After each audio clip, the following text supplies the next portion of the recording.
मुझे बहुत दुख हो रहा है, जो भी हो रहा है, मर रहा है, वो बहुत खराब लगा। अच्छा फील नहीं किया हूँ। जल्दी से जल्दी स्टेट गवर्नमेंट और सेंट्रल गवर्नमेंट कुछ करे।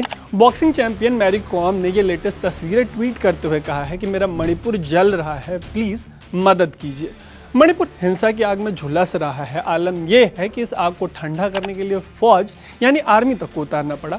हाल ही में मणिपुर के चुनाव के बाद यहाँ एक नई सरकार बनी थी। ऐसे में इस तरीके की हिंसा को लेकर आपके मन में कई सवाल होंगे, जैसे कि इस हिंसा के पीछे का कारण क्या है और इसमें कौन से लोग शामिल हैं। दरअसल इसके पीछे का कारण है एक हाईकोर्ट का ऑर्डर, जिसके विरोध में प्रदर्शन हो रहे हैं। प्रदर्शन उस मेती समुदाय की एक मांग के खिलाफ हो रहा है जिसकी आबादी तो 50% के थोड़ी मोड़ी ऊपर है, लेकिन वो मणिपुर के महज 10% ज्योग्राफिकल हिस्से में सिमट कर रहता है। क्या है पूरा मामला, बताते हैं आपको इस स्टोरी में। लेकिन सबसे पहले ऐसी ही स्टोरीज के लिए आप अनकट को फेसबुक, यूट्यूब और इंस्टाग्राम पे फॉलो और सब्सक्राइब जरूर कर लीजिएगा। मणिपुर में हो रही हिंसा में भारतीय किसी भी राज्य की जो आइडेंटिटी पॉलिटिक्स रही है वो साफ दिखाई देती है। यहाँ एक तरफ मेती समुदाय वाले हैं जिनको एससी कैटेगरी में शामिल होना है, जबकि उनके इस मांग के विरोध में राज्य के नागा और कुकी समुदाय के जो लोग हैं वो शामिल हैं। सारा मसला रिजर्वेशन और अधिकारों का है।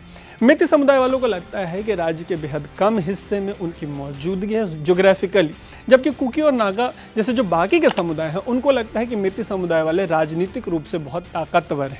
अब आपको ले चलते हैं बैकग्राउंड में। दरअसल 19 अप्रैल को एक हाईकोर्ट ऑर्डर आया था। मणिपुर हाईकोर्ट ने इस ऑर्डर में कहा था कि मेती समुदाय को शेड्यूल ट्राइब में शामिल करने की जो मांग है उसको पिछले 10 सालों से सरकारें अनदेखी करती रही हैं, उसकी आनाकानी करती रही हैं। ऐसे में हाईकोर्ट ने 4 सप्ताह के भीतर इस समुदाय को एसटी में शामिल करने के अनुरोध पर विचार करने को कहा और इससे जुड़ी सिफारिश केंद्र सरकार को भेजने को कहा। हाईकोर्ट के इसी आदेश के बाद मेती समुदाय को जो अधिकार दिया जाना था उसके खिलाफ प्रदर्शन होने लगे। अब आपको ले चलते हैं विरोध के पीछे के नंबरों में। पहले वो जान लीजिए। मणिपुर में मेती समुदाय के लोगों की आबादी 53% के करीब है, लेकिन ये आबादी राज्य के महज 10% ज्योग्राफिकल हिस्से में रहती है, जबकि बाकी के ट्राइबल्स जो हैं वो 50% के करीब उनकी आबादी है, लेकिन वो राज्य के 90% हिस्से में रहते हैं। वहीं मेती समुदाय के जो लोग हैं, राज्य की 60 विधानसभा सीटें जो है मणिपुर में, उसके 2/3 हिस्सों पर इनका इम्पैक्ट माना जाता है।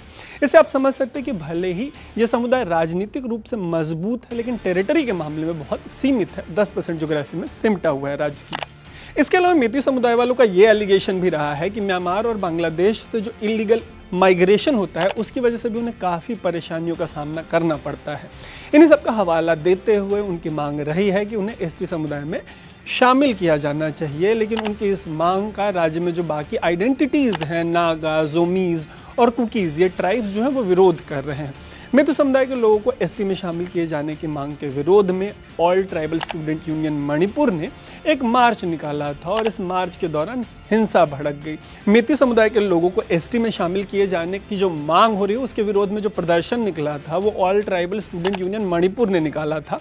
इस मार्च के दौरान हिंसा भड़क गई। दरअसल जो लोग मेती समुदाय को एसटी में शामिल किए जाने का विरोध कर रहे हैं उनका आर्ग्यूमेंट ये है कि इस समुदाय के लोगों को पहले से एससी, ओबीसी और ईबीसी रिजर्वेशंस मिल रहे हैं। राज्य में लगातार हो रही हिंसा की वजह से मंगलवार को पूरे राज्य में 5 दिनों के लिए इंटरनेट सस्पेंड कर दिया गया। अफेक्टेड एरियाज में धारा 144 लगा दी गई हैं। अंत में आर्मी तक को बुलाना पड़ा और लेटेस्ट इन्फॉर्मेशन के अकॉर्डिंग आर्मी और असम राइफल ने मिलकर 7,500 लोगों को रेस्क्यू किया है।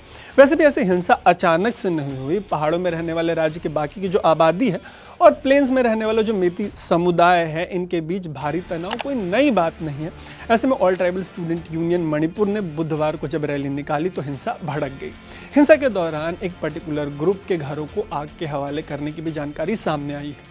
ऐसे हिंसा के बीच अभी तक मीडिया रिपोर्ट्स में हताहतों की कोई एग्जैक्ट संख्या सामने नहीं आई, जबकि आलम यह है कि ऐसे हिंसा से राज्य की राजधानी इम्फाल भी अछूती नहीं है और ऐसा लग रहा है कि ये विरोध आसानी से नहीं थमने वाला।